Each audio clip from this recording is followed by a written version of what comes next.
मैं चैनल इस लेक्चर में बात करेंगे रूल नंबर 7 का। ठीक है, रूल नंबर 7 का हम लोग बात करेंगे। रूल नंबर 6 का हम लोगों ने जिस लेक्चर में बात कर लिया था, 5 का भी, 4 का भी, 3 का भी, 2 का भी, 1 का हम लोग बात कर लिया था, राइट। तो ये रूल नंबर 6 क्या कहता है, वो सॉरी 7 क्या कहता है वो आप देख लीजिए एक बार, उसके बाद मुझे अपने नोट्स पे दिखाता हूँ, उसके बाद मैं आपको बताता हूँ अच्छी तरह से। ठीक है, ये देखिए रूल नंबर 7 क्या करता है, for binary relationship with week entity set. अगर आपके पास रिलेशनशिप दिया हुआ है किसके साथ, वीक एंटिटी के साथ। वीक एंटिटी सेट आपको बता रखा है, strong entity, weak entity, relationship सब कुछ बता रखा है मैंने। ठीक है, उसके बिहाफ पे जो है हमें किस तरह से डायग्राम बनेगा और कितने टेबल्स बनेंगे, we have to just find out, right. तो देखिए लिखा हुआ है कि weak entity set always appears in the association with identifying. क्या होता है कि जो वीक एंटिटी सेट होती हैं ऑलवेज किसके साथ दिखती हैं, आइडेंटिफाइंग रिलेशनशिप जो होती है उसके साथ दिखती है। यानी देखिए आपको मैंने बता रखा है, पहले मैं बता देता हूँ, with total participation constraints and there is always 1:m relationship from the identifying entity set to weak entity set. देखिए क्या कह रहा है, चलिए मैं उसको जो आपको बना कर दिखाता हूँ, अच्छी तरह से मैं बताता हूँ, उसके बाद उसका वो समझ में आ जाएंगी चीज़ें। देखिए हमें क्या दिया हुआ है, हमें दिया हुआ है एक एंटिटी दिया हुआ है, ओके, ये एंटिटी दिया हुआ है, एंटिटी का नेम है ए और इसका कुछ एट्रीब्यूट्स है, इसको सपोज ये 1 है, ओके। ये हमारा एंटिटी है, सॉरी एंटिटी है, इसका जो है क्या हमारे पास है, ये तो हमारे पास क्या है एट्रीब्यूट्स है।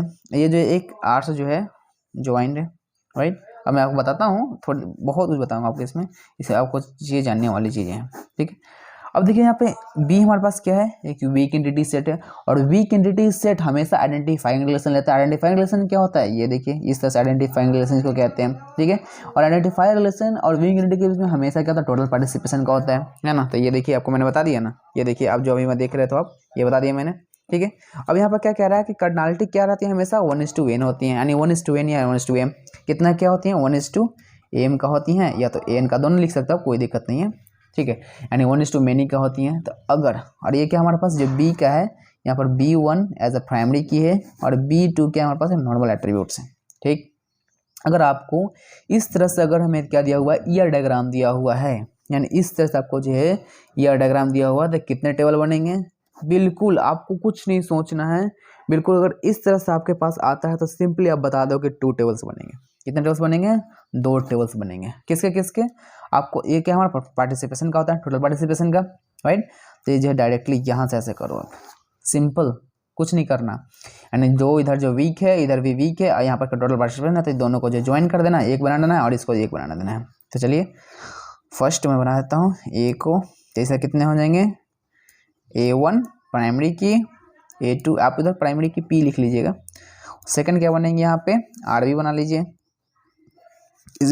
इसमें क्या हो जाएंगे, खुद का पहले लेंगे B1 प्राइमरी की, उसके बाद फिर B2 नॉर्मल एंड A1 क्या प्राइमरी की इधर से लेंगे, तो ये हमारा क्या हो जाएगा फॉरेन की, और ये हमारा क्या हो जाएगा प्राइमरी की। तो ये बन गया। अगर आपको इसको इस तरह से नहीं समझ में आया तो आप इस तरह से बना लीजिए।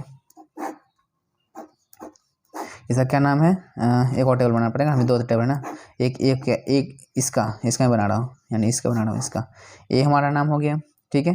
इसमें कितने एट्रीब्यूट्स, 2 A1, इसके बाद A2, ये हमारा टेबल का नेम और सब कुछ एट्रीब्यूट्स। और हमारा क्या हो गया, इसका क्या नाम है RB, ये टेबल का नाम हो गया RB।